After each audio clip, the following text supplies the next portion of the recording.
Good evening, America, and welcome to Roundtable, the only talk show to receive more lawsuits than awards. This heated political debate show is led by our host, Imani Marshall Loving, and two opposing analysts. First, Donnie Ball, author of best-selling book, Your Opinion is Wrong, and Mason Reed, former host of the show, Totally Non-Biased Politics Today. Together, they tackle hot issues with a new guest speaker each episode. Enjoy. From our studios in Lincoln, Nebraska, I am Imani Marshall Loving with another heated episode of Roundtable. Today, we will be focusing on the popular issue of state surveillance. With me, as always, is Mason Reed and Donnie Ball. And today, we have a special guest with us, Clark Jensen. Thank you. Opening our discussion today, we are looking at state surveillance in the digital age. In today's digital media platforms, privacy is always a concern to the general public. Donnie, would you like to start us off? Thank you, Imani. Today, I would argue that internet surveillance is not only for the better of America, but better for international community as well. State surveillance is a necessary evil in the modern world because of the vast amount of people online. It has the ability to keep us safe. Thank you, Donnie. Mason, how do you feel about state surveillance in the digital age? Well, Amani, I feel that the government has absolutely no right to violate privacy by surveying everyday citizens' online habits.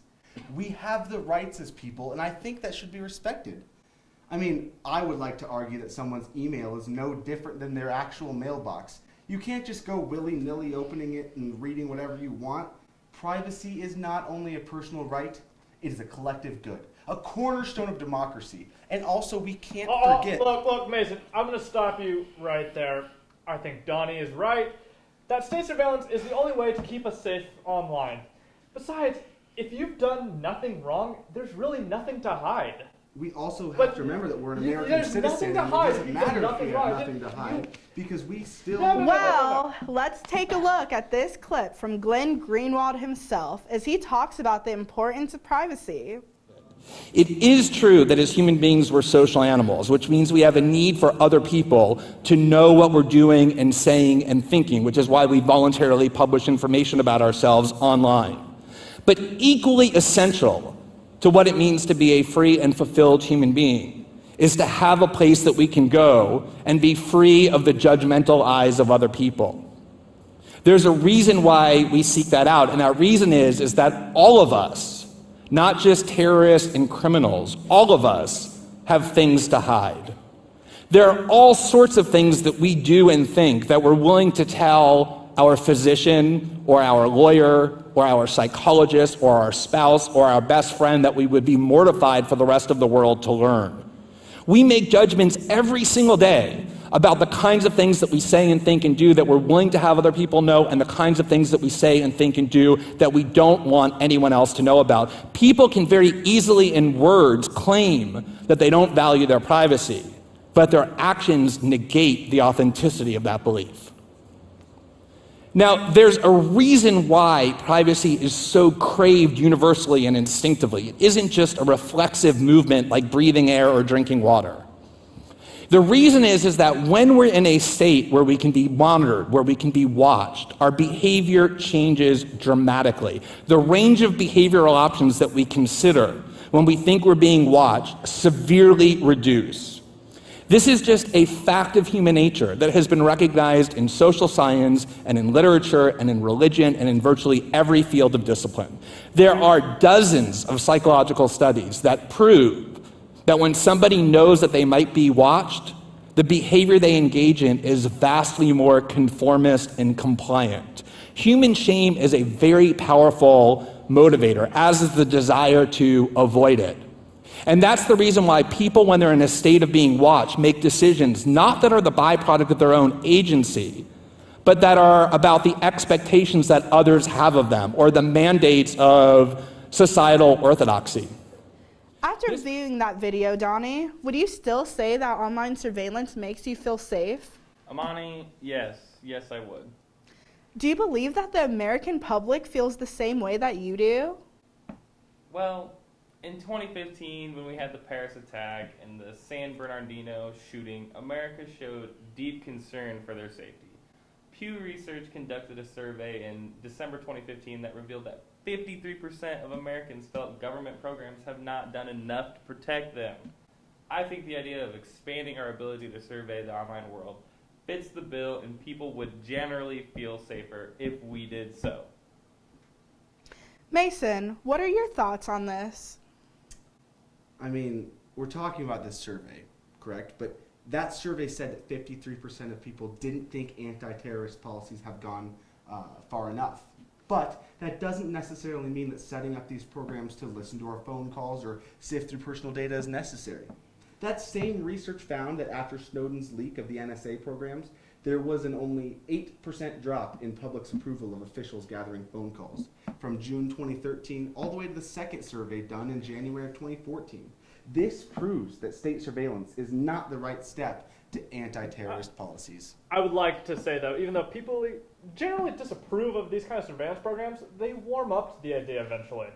That survey by Pew Research following the Snowden leaks was done in January of 2014. The survey concerning the San Bernardino attacks and the Paris attack was in 2015. People warm up to the idea of surveillance if it means keeping them safe.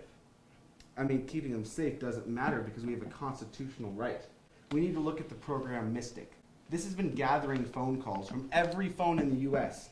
It takes 1 million clippings that people actually get to listen to.